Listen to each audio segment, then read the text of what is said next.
La Universidad Iberoamericana se ha caracterizado por ser una universidad incluyente, una universidad diversa, y en consonancia con esas características que tiene la universidad, desde el 2020 se vio la posibilidad de aceptar a estudiantes sordos para que estudiaran pues por lo menos una de las 7 TCUs que ofrecemos en la universidad.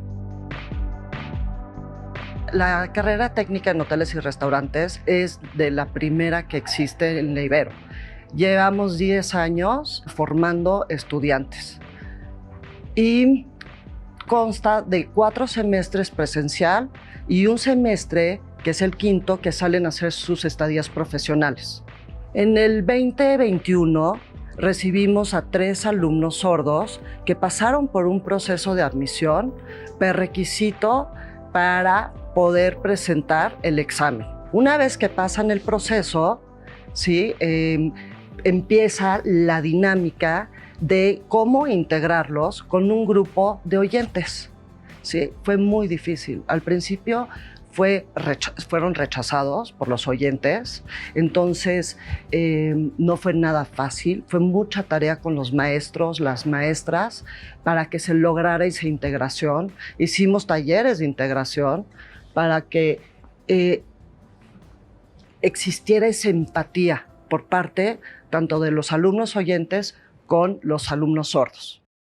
La dirección ha estado involucrada desde el primer momento en que se aceptó tener un grupo de inclusión en la Ibero, y desde ahí fue conformar un equipo de trabajo multidisciplinario, conseguir también a un experto en inclusión, que es Rodrigo Ortiz, que también nos va a acompañar en la grabación, para que nos acompañara semana por semana en la planeación de estrategias de inclusión, en realizar los ajustes necesarios en cada una de las materias, el establecer un vínculo con los docentes para que sus planeaciones sean compartidas para los intérpretes en cada semana de clase, y para que los ajustes necesarios beneficien tanto a la población de estudiantes sordos como al grupo en general.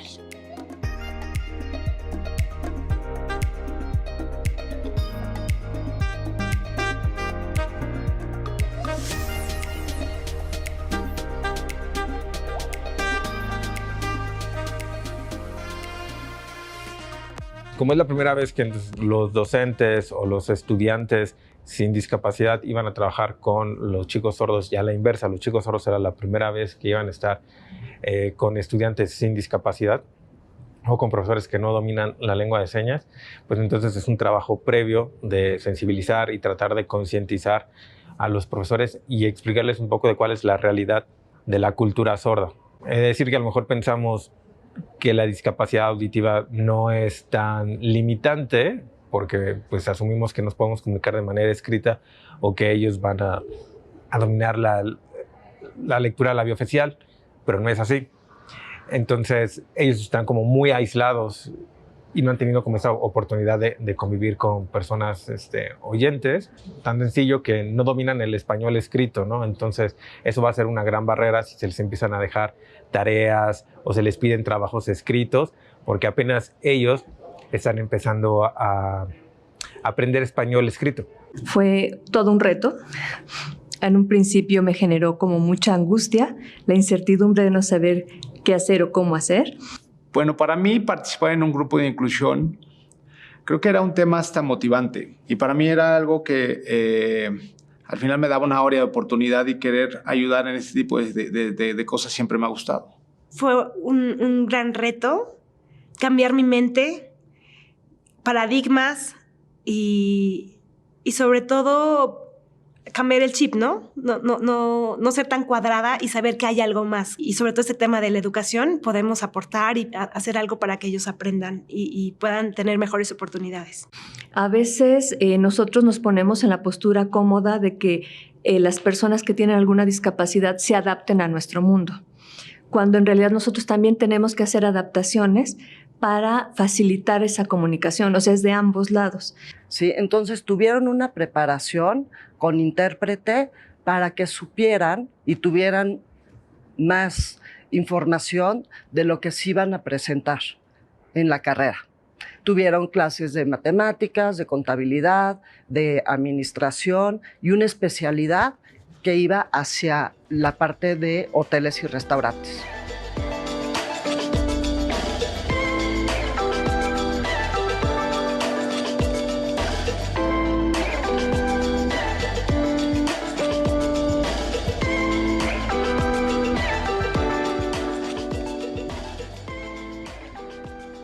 Las diferencias entre la lengua de señas mexicana y el español son muy grandes, principalmente que pues, el español es una lengua oral y que tiene representación escrita. La lengua de señas pues, es una lengua visogestual y es ágrafa, no tiene representación escrita. Y las estructuras gramaticales son muy, muy distintas, ¿no? Entonces, tan solo nosotros que tenemos el verbo ser, estar, la lengua de señas no tiene verbo ser, estar. O el orden de las estructuras, que el orden principal en español es sujeto, verbo, objeto, y en lengua de señas es sujeto, objeto y el verbo va al final. Entonces, sí se vuelve muy complejo para ellos, obviamente si no han llevado como una enseñanza del español y sí, a pesar de que ya pasaron por primaria, secundaria y la preparatoria, nunca nadie les enseñó español como segunda lengua. Entonces solventaron muchísimas cosas, quitándoselas del camino, ¿no? Son sordos, no sabemos cómo enseñarles química. Pues les quitamos química. Y eso también implica que no han tenido que pasar por muchas experiencias de vida, diré, ¿no? Como la dificultad de tengo 2 exámenes el mismo día o tengo que entregar un ensayo mañana súper temprano. Entonces su tolerancia a la frustración es mínima. Y ahora se sacan de un contexto de educación especial y se traen a un contexto de inclusión, y es ahí justo donde aparecen muchísimas barreras, porque la universidad está haciendo todo lo posible para que reciban su educación de manera equitativa y no hacer diferencias entre estudiantes, pero son ellos mismos a veces quienes no se sienten listos, o diré también, me va a tomar como mucho el atrevimiento de decir que no quieren, ¿vale?, ser tratados de la misma manera. Entonces es un trabajo no solamente académico, también hay un acompañamiento psicopedagógico justo para también abonar a esa parte como personal, que es lo que llevan todas las TCUs, ¿no? Y pues bien, la estructura propia de la Universidad de Ibero para también ayudarlos a ser personas completas.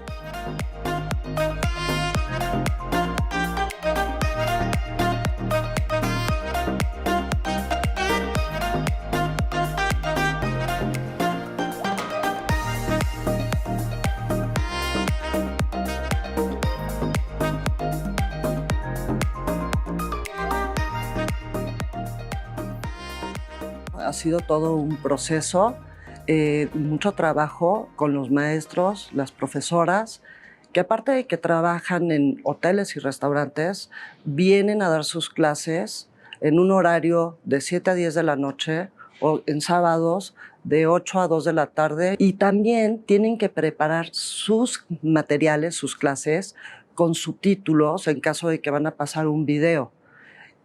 A esto agréguenle que tienen que dar todo su material al intérprete antes, para que el intérprete se pueda preparar y pueda hacer toda la interpretación de la materia, ¿no?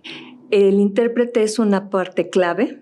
Generar un buen vínculo, una buena relación con el intérprete me parece esencial. La manera de trabajar con el intérprete es 45 minutos de trabajo de señas y 15 minutos de descanso, para que cuando hagan su planeación lo tengan en cuenta, porque se reduce considerablemente los tiempos en clase. Como los chicos sordos tienen mayor dificultad para la expresión escrita y la lectoescritura es diferente a la que nosotros manejamos, entonces me apoyé más en cuestiones audiovisuales.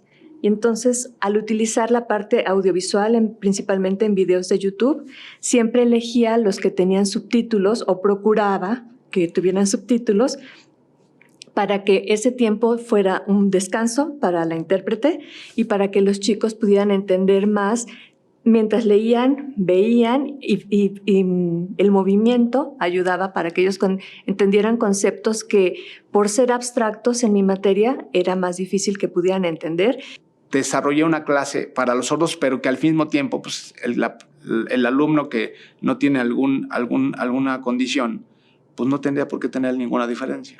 Me parecía que era muy importante que comprendieran el porqué de la contabilidad. ¿Cuál era el razonamiento? Lejos de la parte teórica, técnica, que por supuesto es importante, pero de repente tuve que ajustar.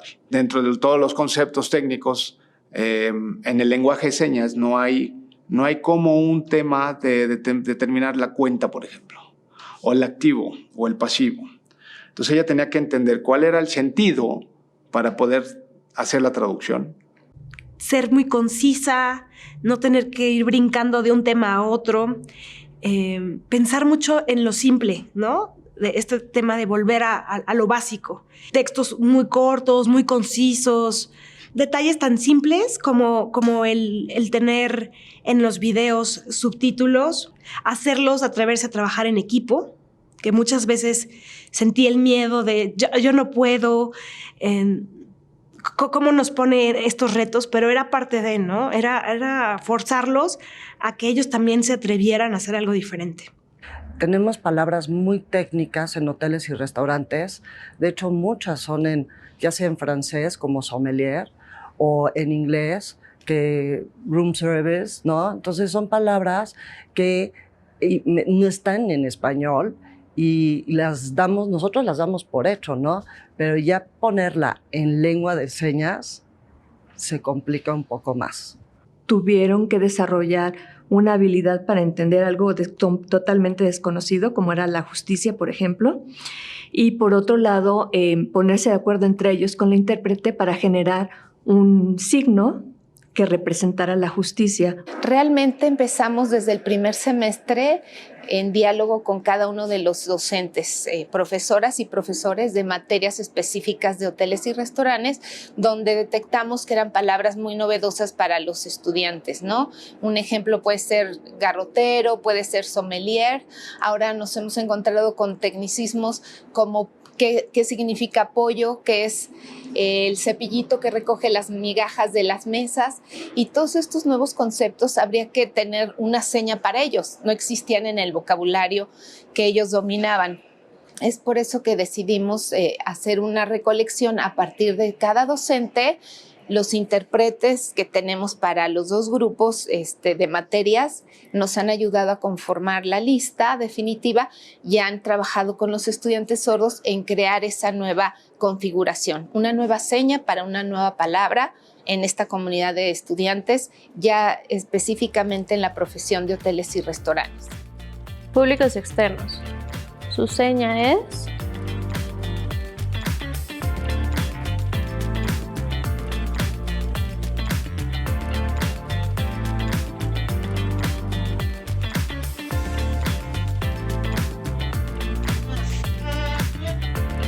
Se le conoce como grupos de interés o stakeholders.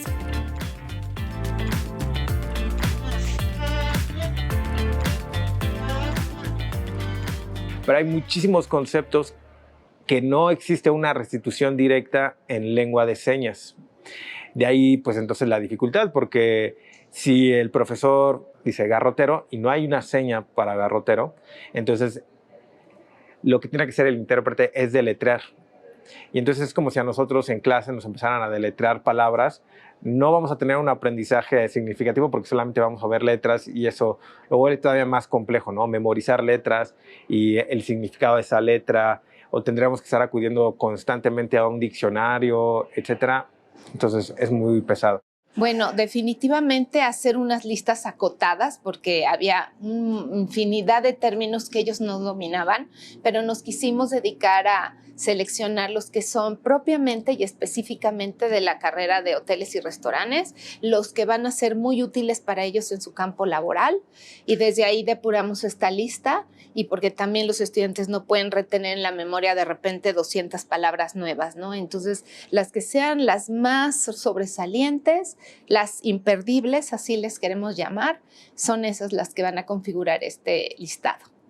Entonces, la idea sí es que si se tienen conceptos que son muy recurrentes y que ellos mismos van a utilizar a lo largo de su vida profesional, pues entonces también poder hacer un aporte no solamente a los estudiantes que van a egresar, sino también a la comunidad sorda, en este caso mexicana. quizá estaremos haciendo un aporte más allá del país. Entonces, justo la idea es poder crear este glosario y poderlo compartir, difundir, y entonces es un gran aporte que estaríamos haciendo desde la TCU. Entonces, insisto, no solamente a los estudiantes que van a egresar, sino más bien a la comunidad sorda mexicana. Entonces, Marco, Fernando, Brenda son los autores de todo este proceso, que me enorgullece muchísimo porque es parte de nuestras vidas.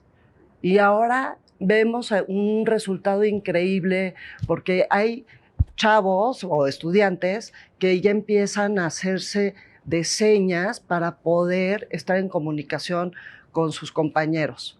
O los vemos con las pizarras, tienen pizarras individuales que por ahí los ven en la Ibero y llevan todo por escrito, ¿no? Si tienen algún problema, ¿no? Entonces, ha sido un reto increíble.